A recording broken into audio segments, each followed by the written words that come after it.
छात्र यूपीएससी की सिविल सेवा परीक्षा में शामिल होते हैं। आईएएस और आईपीएस बनने वाले सभी छात्रों की कहानी काफी प्रेरणादायक होती है, क्योंकि यूपीएससी का सफर होता ही इतना कठिन है। लेकिन कई छात्रों की कहानी ऐसी होती है जो सिर्फ प्रेरणा नहीं बल्कि सभी को हर कठिन परेशानी से लड़ने की ताकत देती है। कुछ ऐसी ही कहानी है वर्ष 2018 में यूपीएससी सिविल सेवा परीक्षा पास करके 88वीं रैंक लाने वाली रितिका जिंदल की।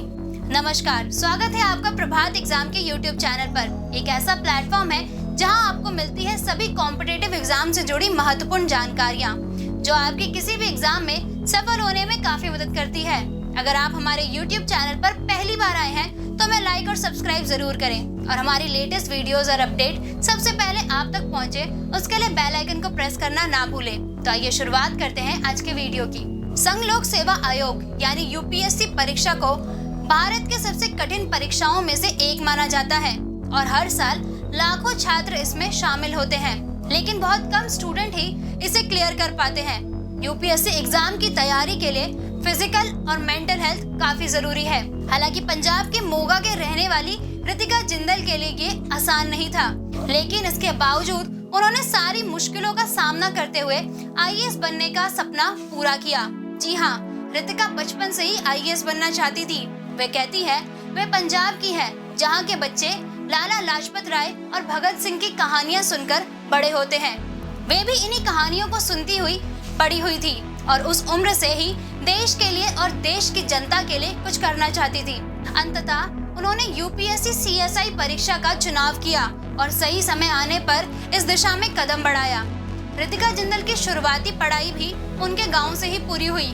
12वीं में रितिका ने सीबीएसई बोर्ड में पूरे नॉर्दर्न इंडिया में टॉप किया। इसके बाद उन्होंने दिल्ली के Shri Ram college of commerce से ग्रेजुएशन किया और 95% अंकों के साथ पूरे कॉलेज में तीसरा स्थान हासिल किया। ग्रेजुएशन के बाद रितिका ने पहली बार यूपीएससी एग्जाम दिया और तीनों स्टेज क्लियर कर लिए, लेकिन फाइनल स्टेज में वहाँ कुछ अंकों से पीछे रह गई।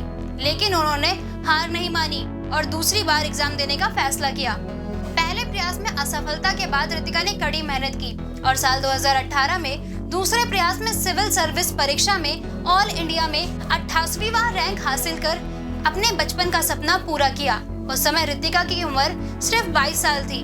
रितिका जिंदल के लिए आईएएस बनने की राह इतनी आसान नहीं थी, क्योंकि जब वह पहली बार यूपीएससी एग्जाम की तैयारी कर रही थी तब उनके पिता टंग कैंसर के शिकार हो गए और इस वजह से रितिका की पढ़ाई भी प्रभावित हुई। वहीं जब रितिका दूसरी बार एग्जाम की तैयारी कर रही थी तब उनके पिता को लंग कैंसर हो गया। रितिका के लिए यह काफी कठिन समय था, लेकिन इसके बावजूद उन्होंने मुश्किलों का सामना करते हुए तैयारी जारी रखी। अपने बीमार पिता की देखभाल करते हुए रितिका जिंदल के लिए यूपीएससी एग्जाम की तैयारी करना काफी मुश्किल था। अपने इस मुश्किल सफर के बारे में रितिका ने बताया कि मैं जिस जगह से हूँ वहाँ बहुत सीमित बुनियादी ढांचे और संसाधनों वाला छोटा सा शहर है। हर बार जब भी मेरे पिता की तबीयत खराब होती थी तो हमें उनके इलाज कराने के लिए लुधियाना ले जाना पड़ता था और मुझे उनके साथ अस्पताल जाना पड़ता था।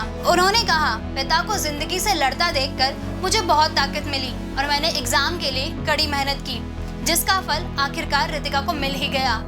दोस्तों, अगर आपको हमारा ये वीडियो पसंद आया हो तो इसे अपने दोस्तों के साथ भी जरूर शेयर करें और अगर आपके पास हमारे लिए कोई भी सवाल है तो उसे कमेंट में लिखकर हमें बताएं। दोस्तों, अब आप हमें फेसबुक, इंस्टाग्राम, ट्विटर और टेलीग्राम पर भी फॉलो कर सकते हैं। जल्दी आपसे फिर मुलाकात होगी एक नए टॉपिक पर, एक नए वीडियो के साथ। देखते रहिए प्रभात एग्जाम। नमस्कार। यूपीएससी की परीक्षा में बेटर मार्क्स लाने के लिए जरूर पढ़ें प्रभात प्रकाशन के प्रभात एग्जाम द्वारा प्रकाशित पुस्तक UPSC 27 years civil services preliminary exams 2022। IAS और डॉक्टर मनीष रंजन द्वारा इस लिखित पुस्तक में है आपको मिलेंगे 1995 से 2021 के जनरल स्टडीज और सीसेट के टॉपिक वाइज सॉल्व पेपर्स और साथ ही पिछले 30 वर्षों के एसेज टॉपिक। आप इस बुक का रिव्यू लेना चाहते हैं तो हम आपके लिए लाए हैं इसके 3 सैंपल चैप्टर्स, जिनको आप फ्री डाउनलोड कर सकते हैं। तो आज ही ऑर्डर करें।